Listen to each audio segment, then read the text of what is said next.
अस्सलाम वालेकुम नाजरीन, आपका स्वागत करता हूँ, खैर मकदम करता हूँ अपने यूट्यूब चैनल हिंदुस्तानी एजुकेशन में। आज हम बात करने जा रहे हैं नज़्म क्या है और नज़्म की जो रिवायत यानी उसके आगाज़ व इर्तका है उस पर ज़िक्र करेंगे। तो हमारे साथ बने रहें, नज़्म की तारीफ़, अक़साम और इर्तका को पढ़ना है। हमने पिछले वीडियो में CC5 यानी कि गज़ल जो है उसका यूनिट 1 जो है उसे मुकम्मल कर दिया था और बाकी शुराए किराम का जो गज़ल है उससे तशरीह कर रहा हूँ, तो आप जाकर उस प्लेलिस्ट को खोलकर आप पढ़ सकते हैं। अब जो हम बात करने जा रहे हैं वो है नज़्म। ये आपको CC6 का है जिसके अंदर नज़्म है। ये PG सेकेंड सेमेस्टर वालों के लिए है और यह जो है ललित नारायण मिथिला यूनिवर्सिटी, बिहार यूनिवर्सिटी यानी कि दिगर यूनिवर्सिटी में पढ़ाए जाते हैं ये सिलेबस, जो कि CBCS है। तो बिहार यूनिवर्सिटी के हर यूनिवर्सिटी में यही सिलेबस चलता है। तो आइए बात करते हैं नज़्म क्या है। नज़्म अरबी ज़बान का लफ्ज़ है जिसका मतलब है मोतियों को धागे में पिरोना या किसी चीज़ को लड़ी में जोड़ना। शायरी में नज़्म का मतलब है किसी ख़ास मौजू पर मुसलसल तरीक़े से शेर कहना।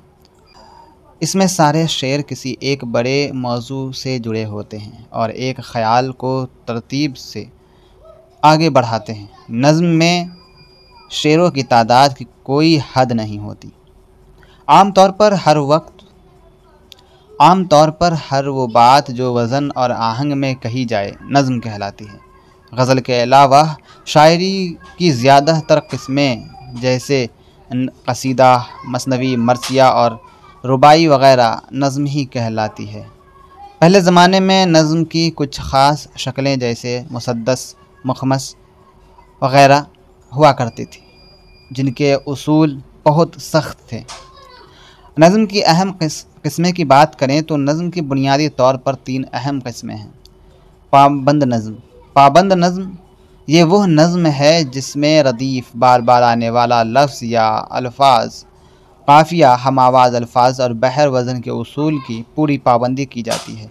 यह नज़्म की सबसे पुरानी और रिवायती शक्ल है। इसमें मौज़ूआत या शेरों की तादाद की कोई क़ैद नहीं होती। अब बात करें आज़ाद नज़्म की, तो इस नज़्म में रदीफ़ और काफ़िया की पाबंदी नहीं होती, अलबत्ता बहर यानी कि वज़न की पाबंदी होती है। लेकिन हर मिसरे में वज़न के टुकड़ों यानी अरकान बहर की तादाद मुक़र्रर नहीं होती, जिसकी वजह से मिसरे छोटे बड़े हो जाते हैं। यह नज़्म शायर को खुलकर बात करने की आज़ादी देती है ताकि वह अपने ख़यालात को ज़्यादा रवानी से बयान कर सके।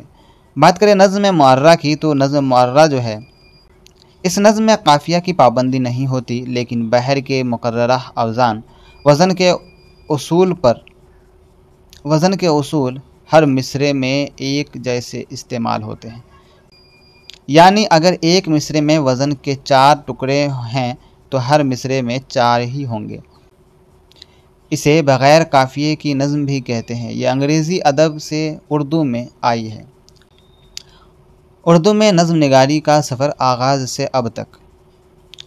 उर्दू में नज़्म लिखने का सफ़र भी दूसरी शेरी किस्मों की तरह दक्कन से शुरू हुआ। हज़रत बंदा नवाज़ गैसुदराज तखल्लुस शहबाज को उर्दू का पहला नज़्म निगार माना जाता है और उनकी नज़्म चक्की नामा को उर्दू की पहली नज़्म होने का एज़ाज़ हासिल है। इब्तिदाई दौर शुमाली हिंद में अमीर खुसरो की पहेलियों और कबीर दास की दोहों ने शायरी में अपनी जगह बनाई। अकबर बादशाह से औरंगज़ेब तक शोरा ने नज़्मों, मरसियों, मसनवियों और कसीदों में काफ़ी तरक्की की। दक्कनी दौर के अहम शोरा की बात करें तो मोहम्मद कुली कुतुब शाह के कुल्लियात में कई नज़में मिलती हैं। उस दौर के दिगर अहम शोरा में गौसी, इब्न निशाती, वजही और नुसरती शामिल हैं। शुमाली हिंद में पुरानी नज़्म का दौर वली औरंगाबादी के दिल्ली आने के बाद गज़ल गोई के साथ साथ नज़्म का भी रिवाज हुआ। इस दौर के अहम शोरा में आबरू, मज़मून, नाजी वग़ैरह शामिल हैं। नज़ीर अकबर आबादी का अनोखा अंदाज़ था। मीर और सौदा के ज़माने में नज़ीर अकबर आबादी वाहिद एक ऐसे शायर थे जिन्होंने रिवायत से हटकर عام زندگی کے موضوعات پر نظمیں لکھی۔ انہیں اردو کا پہلا ہندوستانی نظم گو شاعر بھی کہا جاتا ہے اور عوامی شاعر بھی۔ نظم جدید کا دور جدید کا دور 1857 کے بعد 1857 عیسوی کے بعد اردو شاعری میں ایک نیا دور شروع ہوا جسے جدید نظم کا دور کہتے ہیں۔ جب دنیا اور حالات بدلے، نئے مسائل سامنے آئے اور سماج تعلیم کی تہذیب میں تبدیلیاں آئیں تو اردو نظم کے پرانے طریقے بھی بدلنے کی ضرورت محسوس ہوئی۔ اسی کے ساتھ نئی نظم یا نظم جدید کا دور شروع ہوا۔ پچھلے تقریباً 100 سال کا زمانہ نئی نظم کے پھلنے پھولنے کا دور رہا ہے، جس میں نظم کو نئے انداز اور نئے موضوعات ملے۔ بانیان نظم جدید 1874 عیسوی میں لاہور میں انجمن پنجاب قائم ہوئی جس میں مولانا محمد حسین آزاد اور مولانا الطاف حسین حالی نے غزل کی بجائے نظم کو فروغ دینے پر زور دیا۔ انہوں نے اپنی نظموں جیسے نشاط امید، حب وطن اور برکھا روت سے جدید نظم کی بنیاد رکھی۔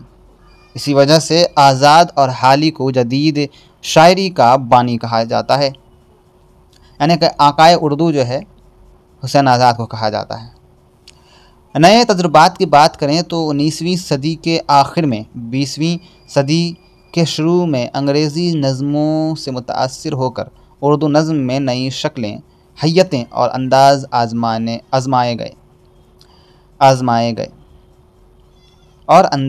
آزمائے گئے۔ نظم معرہ کے ساتھ ساتھ آزاد نظم کے تجربے بھی کیے گئے۔ علامہ اقبال نے بھی ابتدا میں مغربی اثرات قبول کیے لیکن اپنی روایتی نظم کی بنیاد کو قائم رکھا۔ شبلی اور چکبست نے سیاسی اور سماجی مسائل پر بھی نظمیں لکھیں۔ ترقی پسند تحریک 1936 عیسوی 1917 عیسوی کے انقلاب روس کے بعد دنیا میں جو تبدیلی آئی اس کا اثر اردو نظم پر بھی پڑا۔ ترقی پسند تحریک نے انسان دوستی اور آزادی کے نئے تصورات دیے۔ اس کے بعد نظم ہر طرح کے سماجی مسائل اور تجربات کو پیش کرنے لگی۔ اس دور کے اہم شعراء میں فیض احمد فیض، جوش ملیح آبادی، علی سردار جعفری، ساحر لدھیانوی وغیرہ شامل ہیں۔ اسی دور میں نون میم راشد، میرا جی اور اختر الایمان نے آزاد نظم کو خوب فروغ دیا۔ آزادی کے بعد 1947 عیسوی کے بعد آزادی کے بعد اردو نظم میں مزید نئے تجربے ہونے اور اب نظم میں اجتماعی سوچ کے بجائے انفرادی سوچ اور احساس زیادہ نمایاں ہو گیا ہے۔ آج بھی ہندوستان اور پاکستان میں نئے نظمیں لکھی جا رہی ہیں۔ مختصراً اردو نظم نے دکن سے اپنا سفر شروع کیا، مختلف اداروں سے گزر کر جدید شکل اختیار کی اور آج یہ سماجی، سیاسی اور ذاتی ہر قسم کے موضوعات کو بیان کرنے کا ایک اہم ذریعہ ہے۔ تو اس ویڈیو میں بس اتنا ہی۔ دیکھتے رہیے ہندوستانی ایجوکیشن۔ ملتے ہیں اگلی ویڈیو میں۔ گڈ بائے، ٹیک کیئر، اللہ حافظ۔ اگر آپ چاہتے ہیں کہ سیکنڈ سیمسٹر کی بہترین تیاری کریں تو آپ ہم سے نوٹس لے سکتے ہیں، تو بس نوٹس لینے کے لیے کانٹیکٹ کریں۔ بالکل بہت ہی کم ریٹ ہے اور آپ فائدہ اٹھا سکتے ہیں، کیونکہ آپ جب گیس پیپر خریدتے ہیں تو کم سے کم 1000 روپے آپ کے خرچ ہو جاتے ہیں۔ تو بس اس ویڈیو میں اتنا ہی۔ دیجیے اجازت، اللہ حافظ۔